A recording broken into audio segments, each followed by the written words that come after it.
Hi everyone, this is Keiko. Welcome to this 20-minute Japanese walking exercise. Today we are keeping it simple, 3 minutes slow, 3 minutes fast for 3 sets with a 1-minute stretch in between. This Japanese walking method has so many great health benefits. And today I'll share some interesting everyday Japanese culture as we walk. Alright, let's get started. Japanese walking should be done with proper posture. Roll your shoulders out and back and let your chest open up. Feel your weight centered.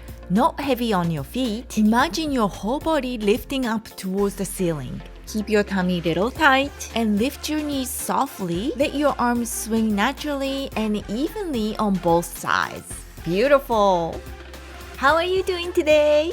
I hope you're enjoying these Japanese walks with me every week. I'm really glad we get to walk together.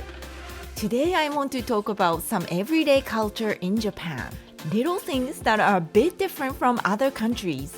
They're quite interesting, so let's keep walking and I hope you stay with me all the way to the end. So one of the little things that happens every day in Japan is how people line up in order so naturally. We line up almost everywhere, at the train station, at the bus stop, at the elevator, and even at the convenience store. People stand in line without anyone telling them to line up. And what's special is not just that people line up, but how they line up. The lines are incredibly neat. People stand in a straight, clean row. Everyone naturally knows where to go next. You'll also notice little floor stickers at the station or shops showing exactly where to stand, and people follow them without hesitation. It's almost like an unspoken teamwork. It's quite amazing. Another thing to remember is staying quiet while waiting in line. In many countries, it's normal for people to chat and make noise in a line, but it's a little different in Japan. When we stand close to others, we feel like we are sharing the same space and the same moment. So we try not to do anything that stands out too much. It's a way of respecting the space we are all sharing together. Also, it's rare for someone to cut in from the side. Most people follow the line politely, so things stay very peaceful. Japanese people also know to naturally stand on the side, so they don't block anyone walking by. You can see this everywhere, like at a popular ramen shops or at the convenience store checkout. Lines are just a natural part of everyday life there. And one of the moments when this sense of order truly stood out was during the Great East Japan earthquake. One of the most unforgettable sights was how calmly people lined up, even in such a difficult situation waiting for water, gasoline, and basic necessities. No one acted selfishly. People simply stood in line, quietly and patiently hoping for the lifelines to be restored. In that moment, it really showed the Japanese spirit of caring for others, not causing trouble, and staying united even during a crisis. It honestly amazed me. Even as a Japanese person, seeing that made me feel so proud of Japan. Alright, it's time to pick up our speed. Now you can bend your arms slightly and swing your elbows to make your movement faster. Try not to make too much noise with your steps. Still gentle, but smooth and sharp. Don't lift your knees too high and let your legs just come off the floor lightly. Go at your own pace. You don't need to match my speed. Just stay at the same speed for these 3 minutes. Alright, next we are talking about Japanese umbrella culture. If you have been to Japan, have you noticed how almost everyone has an umbrella? Even when it's just a little bit of rain. It's kind of funny, right? But in Japan, being neat and presentable is considered a form of good manners. So when our clothes or shoes get wet, many people feel really uncomfortable.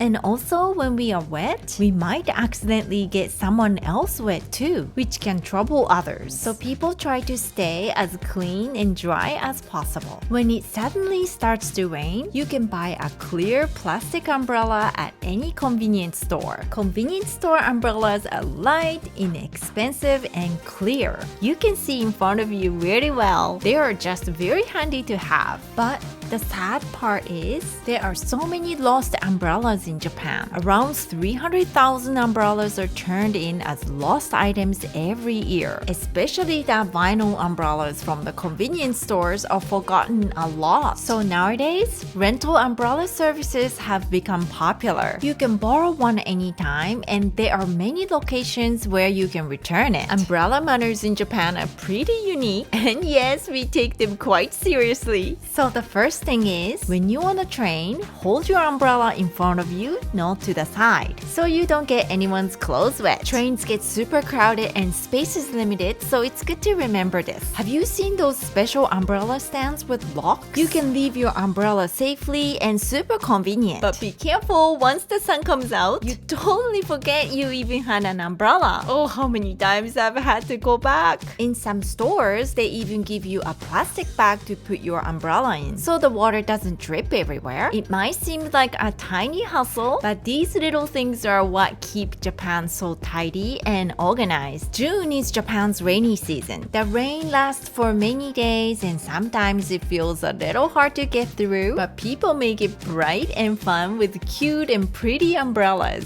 You will see so many different designs, colorful, stylish, and beautifully made. That might be something you'll want to check out if you visit Japan one day. Alright, we are almost done with this fast-paced walk. Wow, you're doing so great! We have a 1-minute stretch break next. If you would like to grab some water, please take a moment. Or you can stay with me and stretch your legs.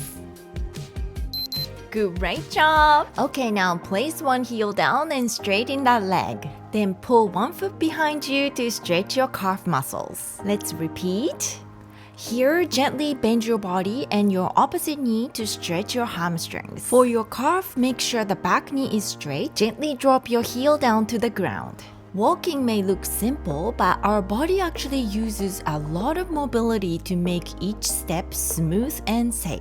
Achilles tendon helps us absorb the impact when the heel hits the ground. It gives us power when we push off the toes. Hamstrings allow the back leg to stretch behind you. Without enough flexibility here, your stride becomes short. Your posture gets unstable, which puts more pressure on your lower back. The ankle needs to bend and roll smoothly so we can transfer our weight from heel to toe.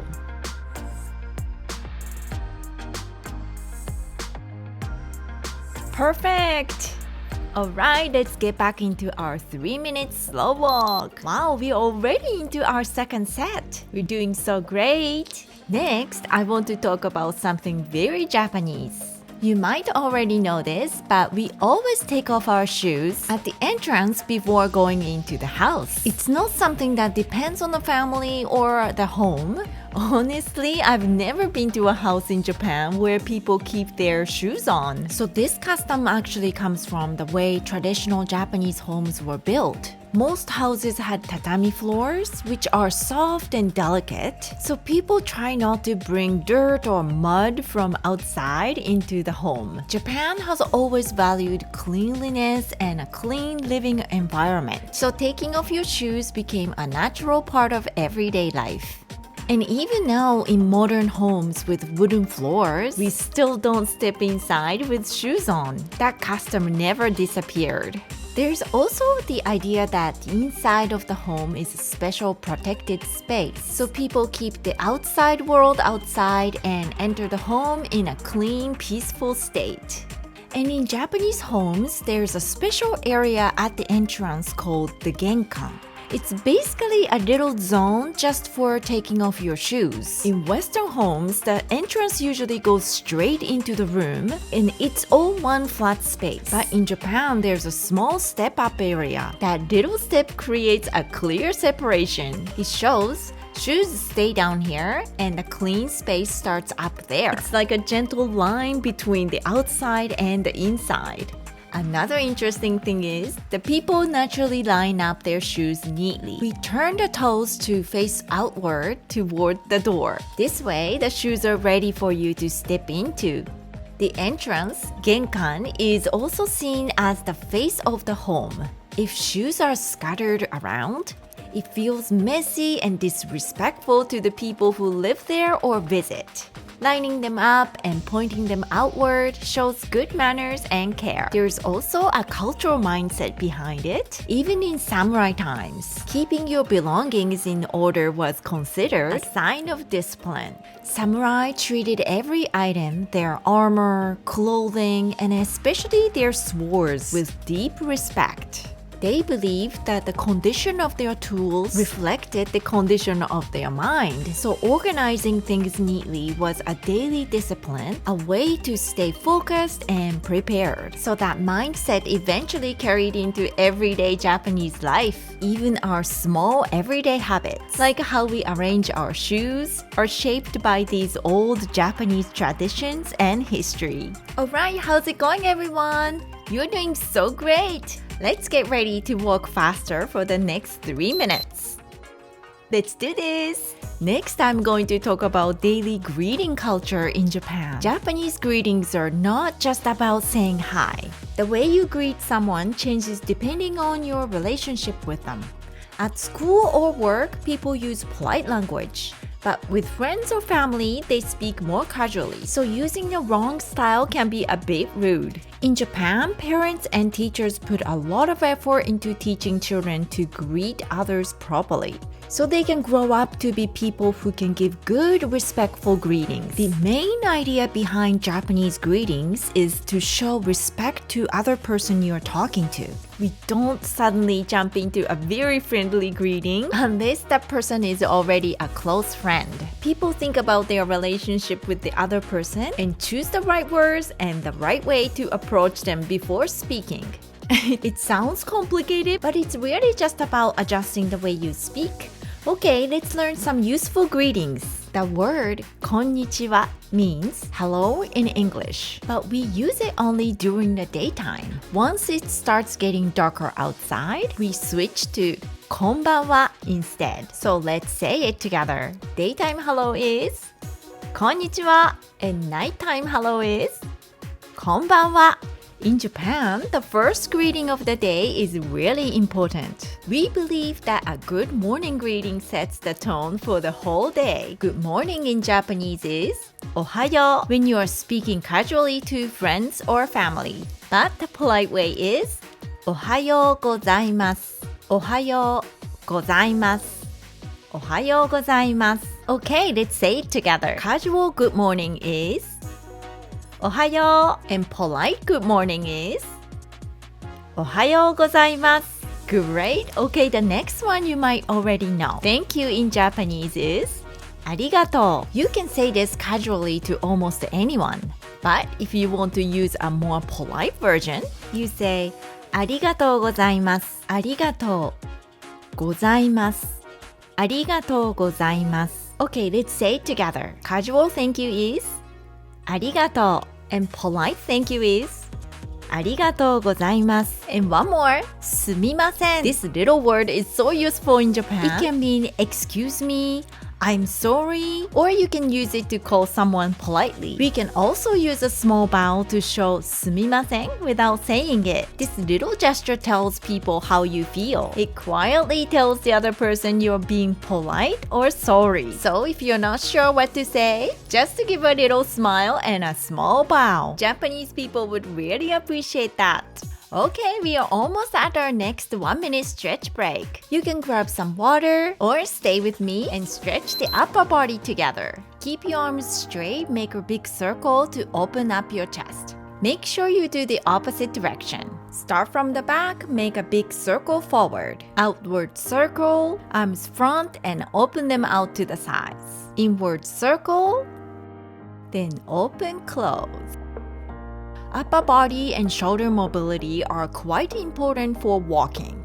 When you walk, your arms swing opposite your legs, right? This helps your body stay stable. If your shoulders are stiff, your arms stop moving, then your hips or lower back have to work harder to balance your body. Relaxed shoulders mean a relaxed neck, and that leads to much smoother walking. Stiff shoulders tighten everything up. So please don't skip your shoulder mobility. They make a huge difference in how you walk. Alright everyone, get ready. We are heading into our final walking set. Let's go!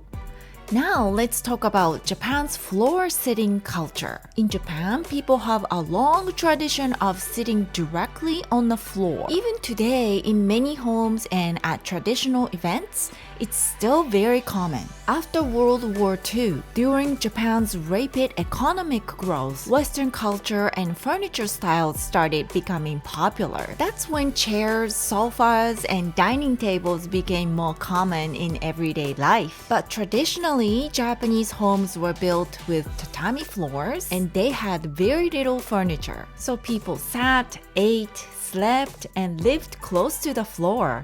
Back in samurai era, even the way you sat had manners. We sat in seiza, which is the traditional Japanese kneeling position.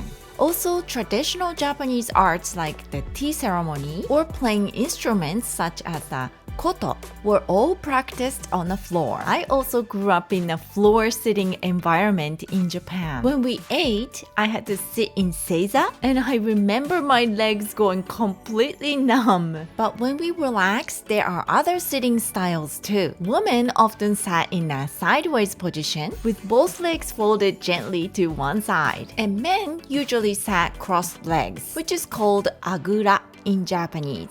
If you visit Japan and book a traditional accommodation called ryokan, you will usually find rooms with tatami mats. There, you can experience real floor life, eating dinner at a low table and sleeping on a futon instead of a bed. There's also a floor cushion called zabuton, which literally means a sitting futon, and it makes floor sitting a lot more comfortable. And in the winter, many homes have a special table called kotatsu. It's basically a heated table with a blanket over it to trap the warmth inside. Winters in Japan can get pretty cold, so people use that kotatsu to stay warm and cozy. Japanese homes are smaller, so not having big chairs or large furniture makes the space feel so much more open. That's why many people still enjoy Japanese-style room.